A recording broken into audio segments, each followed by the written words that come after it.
Tu veux que je te dise une vérité qui dérange? Le plus grand danger qui détruit actuellement une partie de la jeunesse africaine n'est pas seulement le chômage, ce n'est pas seulement la pauvreté, ce n'est même pas le manque d'opportunités. Le vrai danger, c'est l'obsession du succès rapide. Cette maladie mentale qui te fait croire que ta vie peut changer entre aujourd'hui et demain avec un ticket de Paris à la main. Dans plusieurs quartiers africains, des jeunes ne rêvent plus de créer une entreprise, ils ne rêvent plus de développer une compétence, ils ne rêvent plus d'apprendre un métier, ils rêvent de toucher un gros gain, ils rêvent de devenir riches pendant un match de football. Et ça, c'est extrêmement dangereux. Je suis Benjamin Boyan Benji, coach en développement personnel. Et aujourd'hui, je vais dire quelque chose qui peut déranger certaines personnes. Mais parfois, ce qui fait mal est extrêmement, c'est qu'on a besoin d'attendre ça, surtout nous, la communauté africaine. Imagine un jeune africain, il se réveille le matin, il n'a pas d'emploi. Sa famille attend quelque chose de lui. Les factures s'accumulent, les amis semblent avancer. Les réseaux sociaux lui montrent des voitures, des voyages, de l'argent. Et puis il voit quelqu'un dire « J'ai mis 5 $ ici, j'ai gagné 500 $ ici, voilà les codes promo » et même des stars qui font la publicité. Son cerveau ne voit plus les risques, il voit seulement la récompense. Il commence doucement « Je vais juste essayer ». Puis il gagne un peu. Et c'est là que les pièges commencent. Parce que le premier petit gain peut devenir une drogue. Le cerveau dit, tu vois, ça marche. Alors il recommence, puis encore. Petit à petit, il ne travaille plus pour construire. Il commence à attendre un miracle. Et une personne qui attend constamment un miracle finit souvent par abandonner sa responsabilité. Certaines personnes passent, ces plateformes veulent m'aider à devenir riche. Réfléchis 2 secondes. Utilise ta logique. Si un système rendait la majorité des gens riches facilement, est-ce qu'il deviendrait une entreprise extrêmement rentable? Pose-toi la question. Les plateformes gagnent de l'argent parce que des millions de personnes jouent. Certaines personnes gagnent, oui, mais beaucoup plus perdent. Sinon, le système ne survivrait pas. Le problème n'est pas qu'une personne parie une fois. Le problème est lorsqu'elle commence à construire sa vie autour de cela. Quand les paris deviennent un plan de carrière, quand les paris remplacent le travail, quand les paris remplacent la discipline, quand les paris remplacent les compétences, là on commence à détruire sa vie lentement.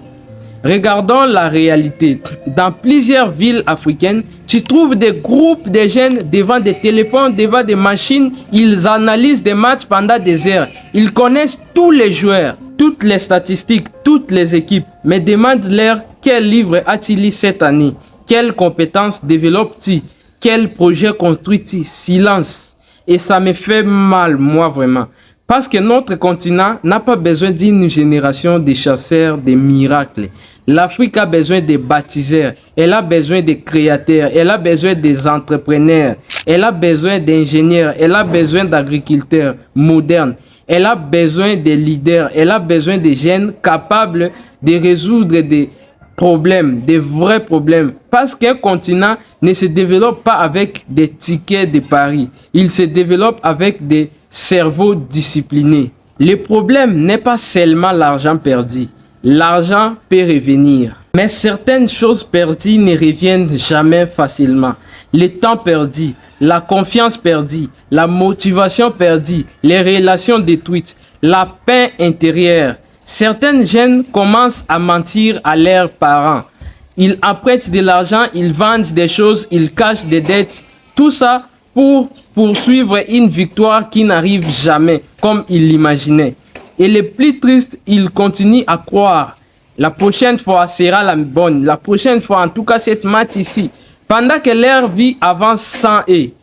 D'ailleurs, laisse-moi te dire quelque chose. Une grande partie des mauvais choix que nous faisons vient de la peur. La peur de rester pauvre. La peur d'échouer. La peur du regard des autres. La peur de ne pas réussir assez vite. Et c'est exactement pour cette raison que j'ai écrit mon livre « Vaincre la peur de l'échec ». Dans ce livre, je montre comment arrêter de laisser la peur contrôler tes décisions et comment développer un état d'esprit qui te permet de construire une vraie réussite durable. Parce qu'une personne qui maîtrise sa peur prends de meilleures décisions.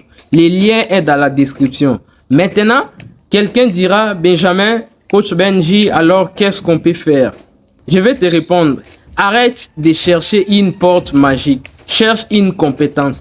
Apprends quelque chose qui a de la valeur.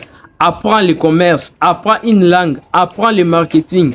Apprends la technologie. Apprends un métier. Construis quelque chose. Oui, ça prend du temps. Oui, c'est difficile. Oui, ce n'est pas spectaculaire. Mais ce qui est construit lentement est souvent plus solide que ce qui arrive rapidement. Les succès rapides attirent, mais la discipline transforme.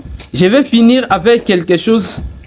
Imagine que pendant un an, tu investisses chaque jour plusieurs heures dans ton développement personnel au lieu de passer ce temps à attendre un résultat des matchs. Imagine la personne que tu deviendrais. Imagine les connaissances, imagine les compétences, imagine les revenus que tu pourrais créer. Maintenant, regarde-toi honnêtement. Est-ce que tu construis ton avenir ou est-ce que tu attends qu'un match le construise pour toi? L'Afrique n'a pas besoin d'une génération hypnotisée par les raccourcis. Elle a besoin d'une génération qui accepte les prix réels du succès. Je suis Benjamin Boyan Benji, coach en développement personnel. Si cette vidéo t'a fait réfléchir, abonne-toi, partage-la à quelqu'un qui en a besoin et écris en commentaire « J'ai construit mon avenir ». À très bientôt. C'était toujours votre frère Benjamin Boyan. On se retrouve pour une prochaine vidéo. Benji!